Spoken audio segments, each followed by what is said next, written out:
back to my channel. This is Kim Medel. Samahan nyo kami, papunta kami ng Tweed Heads dahil nail extension tayo and mamimili pa kami ng ibang regalo dun sa hindi pa namin nabilhan. Kasi nga, nung nakaraang day off namin, ay hindi namin naubos lahat.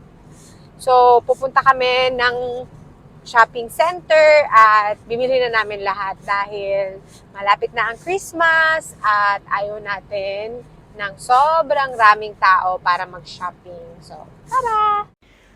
Andito na po tayo sa Tweed City Mall. Ayan, wala masyadong tao guys kasi maaga kaming umalis ng bahay. At saka yung appointment ko, maaga rin ako, mga 30 minutes. Kaya babalikan na lang natin yan later. So guys, wala akong lunch at breakfast kaya bibili ako ng sushi. So ito yung binibilhan namin na sushi dito. Maliit lang siya pero masarap siya. Ayan. Ito lang. So, nagbayad na ako at eto, kakainin na natin. Pagkatapos kong kumain, dumiretso na nga ako dito sa aking kuko. So, nilinis niya muna saglit at maya-maya lagyan niya na yan ng extension. So, ayan na nga yung itsura ng aking kuko. At ayan nga, hindi na record yung aking voice dito dahil hindi ko pala na-on yung aking mic. So, nandito kami sa Rubina. Lumipat kami from Tweed City to Gold Coast kasi nga wala masyadong mabili dun sa Tweed Heads. So, andito kami sa Rubina. Ayan, nakahanap ako ng magandang candles, guys. Sobrang bango nito. Nagustuhan ko talaga siya. So, kumuha ako ng 3. Initial yung binili ko dahil yun lang naman yung design ng candle. But sobrang bango neto. Yan, dumaan kami dito sa Gongcha dahil bibili kami ng milk tea. Guys, sobrang busog ko po dun sa Gongcha na nabili namin. Wala akong breakfast kanina, tapos isang sushi lang yung kinain ko kaninang lunch. Tapos ngayon, large yung ininom ko na Gongcha. Pinadagdagan ko pa ng red munggo. Tapos naubos ko. Parang nabigla po ata yung tiyan ko. Sobrang busog ko. Iba yung busog niya, yung wala kang kain, tapos bigla mong nilagyan yung tiyan mo ng marami. Parang iba yung busog. Parang nahihilo ka. Galing kami ng Tweed Heads kanina, tapos lumipat kami dun sa Gold Coast, sa Rubina, kasi nga mas maraming magaganda dun. Binili namin yung mga kulang namin na gifts this coming Saturday para sa Christmas party namin. At pauwi na tayo ng bahay, alas 4 na po ng hapon. Magbabalot pa tayo ng mga gift at magpe-prepare pa ako para bukas dahil dun kami matutulog sa friend namin. So, ayan guys, nandito na kami sa bahay at magluluto na ako dahil marami pa tayong gagawin tonight. So, eto, prepare ko na yung ating pork ribs. Tsaka etong gulay. Repolyo. Tapos, lalagyan din natin ng corn. And etong potato. Tapos, pinakuluan pala na natin ito. Pinakuluan ko na. Lalagay natin yung ginger, onion, tapos meron na rin yung black pepper. Tapos, ilalagay na din natin ito. Dagdagan ko na lang siya ng tubig maya-maya kasi kulang yung tubig natin. So, ayan, nagpakulo na lang ako ng hot water para lagyan na lang natin tong sabaw. So, ito yung ulam namin tonight. Ayan. Papakuluan lang natin siya. Tapos, pag kumulo na yan, ilalagay na natin yung iba. Tapos, titimplahan na natin mamaya-maya. Ang gulo ng kusina, oh. Tingnan nyo. Kakarating lang namin at Hindi pa ako nakapagligpit. So, ayan. Lagay na natin siya. Habang pinapakulo natin, meron siyang cubes dyan. Guys, nakakulo na siya. Lalagay na lang natin siya dito. Para habang kumukulo, hindi siya maubusan ng tubig. Kasi si Dad hindi kumakain yun ng matigas na meat. Kaya dapat yung pork natin malambot. So, mga siguro 30 to 1 hour natin siyang pakukuluan. At takpan na muna din natin siya. So guys, habang pinapakaluan natin yung ating pork ribs, punta tayo doon sa manggahan dahil kukunin natin yung mga mangga, hilaw.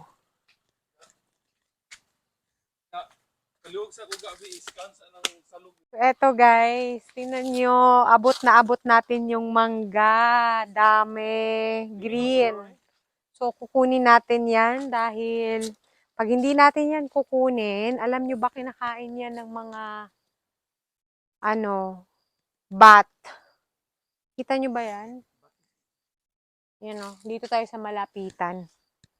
Ayan o, nakikita nyo ba? I-zoom in natin. Yan, ayan o. O, tingnan nyo, nakita nyo ba yan? Ayan, kinakain niya ng yan, sayang. So, hindi naman siya ganun karami, pero at least may makukuha tayo. Ayan. So guys, in-slice ko yung mangga na nakuha natin. Tikman nga natin. Wala akong bagoong. So, suka na lang. Ayan So, na-slice ko na. Sausaw natin siya sa suka na maanghang. Try natin kung maasim.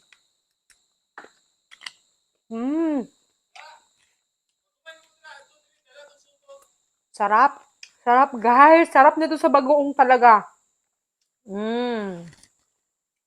Ito na siya guys. Kunan natin siya ng mantika para mawala yung amoy ng baboy. So, ayan, kukunin natin yan sa sabaw. At itatapon natin. Ayan guys, tinanggalan na natin siya ng mga sebo. So, ayoko yung malangsa, kaya kinukunan ko siya ng sebo. At ayoko din ng sabaw na sobrang oily. Kaya, yan, kinukuha natin yung mga sebo. I think okay na yung nakuha natin ng mga sebo. At saka yan, itong mga brown na yan, dapat tanggalin din natin yan. Kasi yan yung malansa ng, ng karne. So, kukunin din natin yan. I think okay naman na yung sabaw natin. Nakuha na natin halos yung mga oil. Okay na kahit may tira-tirang konti. Kasi hindi naman talaga yan maiwasan. Malapit nang gumabi guys. Medyo gutom na tayo. Lalagay na natin yung ating corn. Yan. Hello guys. So, si Habi na po yung nagtapos ng niluto ko dahil late na. Kailangan ko nang balutin tong mga gift namin for the Christmas party. Loot bags ng mga kids. Ayan, ito yung mga loot bags na nabili ko. Hindi masyado siya maliliit kasi ito lang yung mga available dun sa nabilhan namin. So, sana hindi nagkulang, no? At ayan, pink naman ito sa mga girls at sa mga boys. So, binilhan namin sila ng mga lollies, tsaka mga keychain na pwede nilang ilagay sa school bag. Ayan, sobrang cute niyan. So, nalalagyan namin yan sila ng mga candies, lollies. Kasi marami sila. So, ito yung idea ko na pwede kong mabigay sa kids. Mag-enjoy na sila sa mga lollies, guys. So, ayan, meron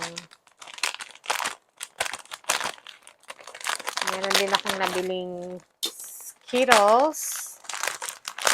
So, lagyan natin ng tigda-dalawa. Ayan. Mag-enjoy na sila nito, guys.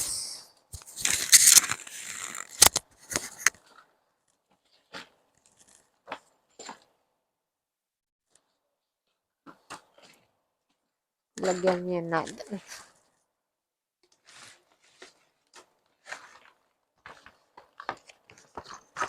Sana wala akong na-miss, no? So, lagyan natin sila. Ayan, bumili din ako ng Ovaltine. Masarap ito. Gusto ko to. 'Di ba? Pag marami kang kids na bibigyan, loot bags ang sagot. Para pantay-pantay sila. At parang nag-attend na rin sila ng birthday party. O, ayan. Alam ko, gustong-gusto nila to. Star candy. So, lalagyan natin to sila ng isa-isa.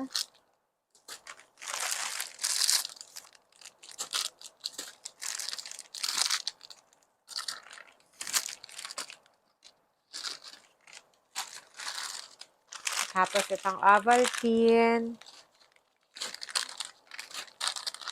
'Di ba?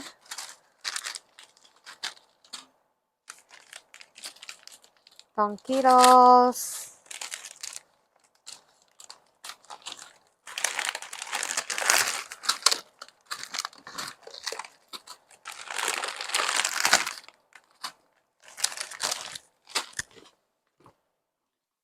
Tapos, bumili din ako ng jelly. Ouch! Hindi ko mabuksan. Ayan.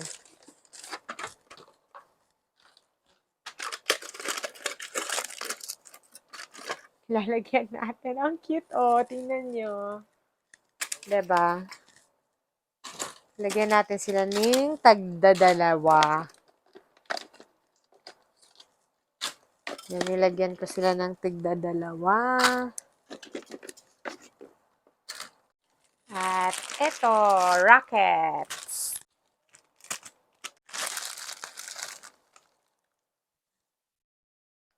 Bigyan natin ng tatlo, tatlo,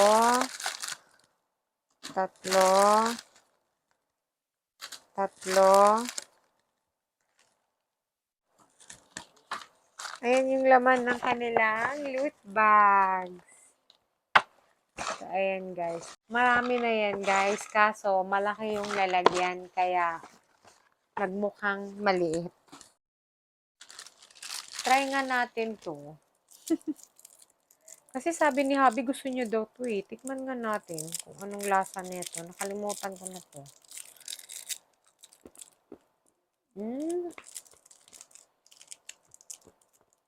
Ito pala yung candy dati na binibili nung 90s. Ayan o.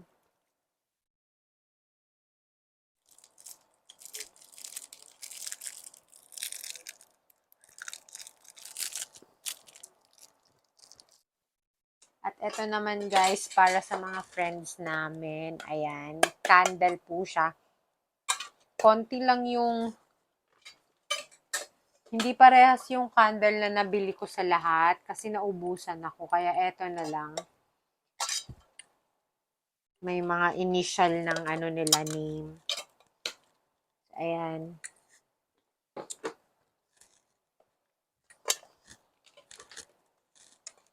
Pulse candle to. Babalutin natin yan. So, babalutin natin sila, guys.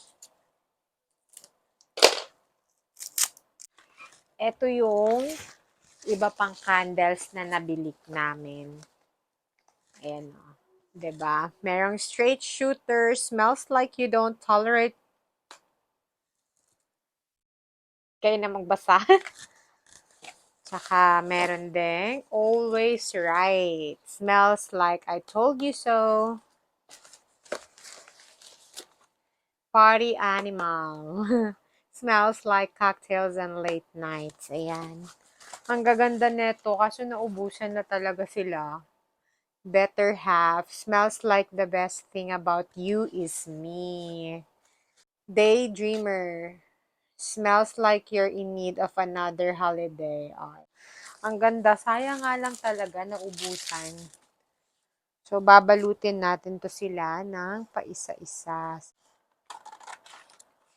Buti itong papel nila may linya, oh. Hindi ka mahihirapan maggunting.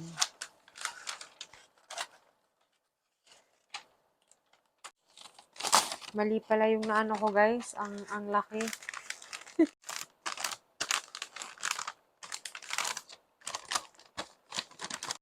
Ayan.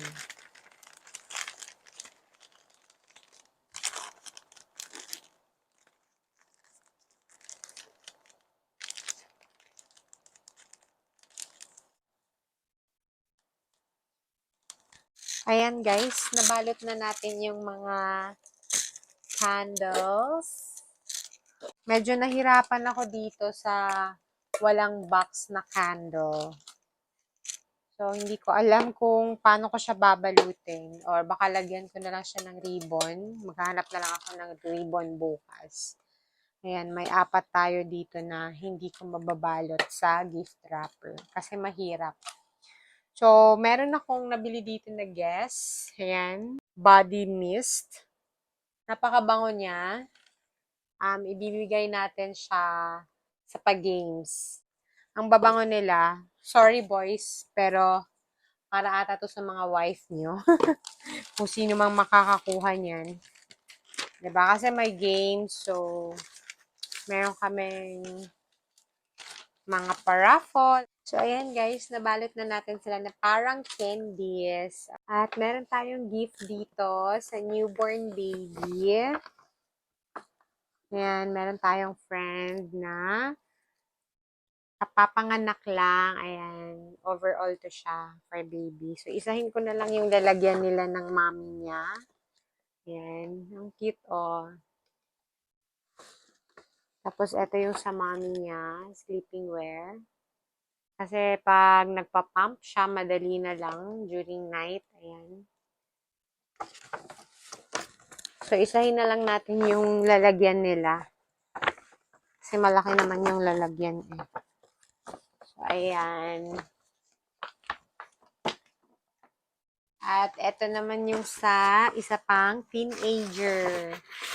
Ayan, ang cute niyan. 12 years old siya. So, mahilig sila ng mga sling bag. Yung malalagyan ng cellphone. I think kasya naman yung cellphone dito. Ayan, may sling siya, oh. Ang ganda neto.